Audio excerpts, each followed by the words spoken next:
കഴിഞ്ഞ ദിവസമായിരുന്നു കാടാമ്പുഴ മാറാക്കരയിൽ 9ാം ക്ലാസ്സിൽ പഠിക്കുന്ന 14 വയസ്സുകാരിയുടെ വിവാഹ നിശ്ചയം നടത്തുവാൻ വീട്ടുകാർ ശ്രമം നടത്തിയത്.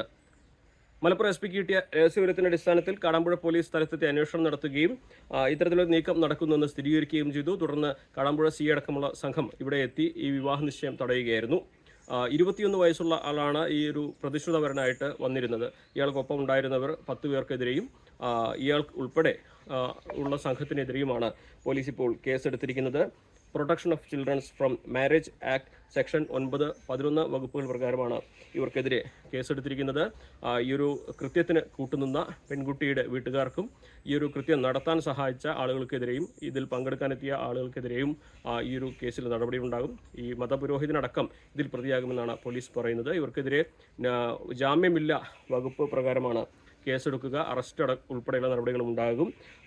എന്നാണെങ്കിലും കഴിഞ്ഞ കുറേ കാലങ്ങളായിട്ട് മലപ്പുറത്ത് ഈ പല തരത്തിലുള്ള പ്രചരണങ്ങൾ നടത്തിയാണ് ശ്രമങ്ങൾ നടത്തിയാണ് ഈ ശൈശവ വിവാഹങ്ങൾ ഒരു പരിധിവരെങ്കിലും നിയന്ത്രിക്കാനായത്. പക്ഷേ അതിപ്പോഴും രഹസ്യമായി പലയിടത്തും നടക്കുന്നു എന്ന ഞെട്ടിക്കുന്ന ഒരു വിവരം കൂടിയാണ് കാടാമ്പുഴത്തെ ഈ സംഭവം വ്യക്തമാക്കുന്നത്.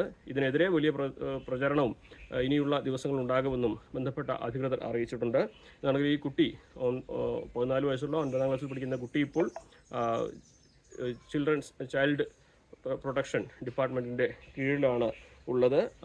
ഈ കുട്ടിയുടെ ഭാഗത്തു നിന്നും കൂടുതൽ വിവരങ്ങൾ ശേഖരിക്കുകയാണെന്നാണ് ബന്ധപ്പെട്ട ഉദ്യോഗസ്ഥർ അറിയിച്ചിട്ടുള്ളത്. എന്നാണെങ്കിലും ഇത് ആവർത്തിക്കാതിരിക്കാനുള്ള നടപടികൾ, ഇതിനെതിരെയുള്ള ഈ ശൈശവ വിവാഹത്തിനെതിരെയുള്ള പ്രചാരണങ്ങളും മറ്റു നടപടികളും മുൻപത്തെ പോലെ തന്നെ വീണ്ടും സജീവമായി ഊർജിതമായി നടത്തുവാനും അധികൃതർ തീരുമാനിച്ചിട്ടുണ്ട്. ഈ കേസിലെ തുടർ നടപടികൾ വരും ദിവസങ്ങളുണ്ടാകുമെന്നാണ് താനൂർ ഡിവൈഎസ്പി വ്യക്തമാക്കിയിട്ടുള്ളത്. മലപ്പുറത്തു നിന്നും CV അനുമോദ്, ന്യൂസ് 18.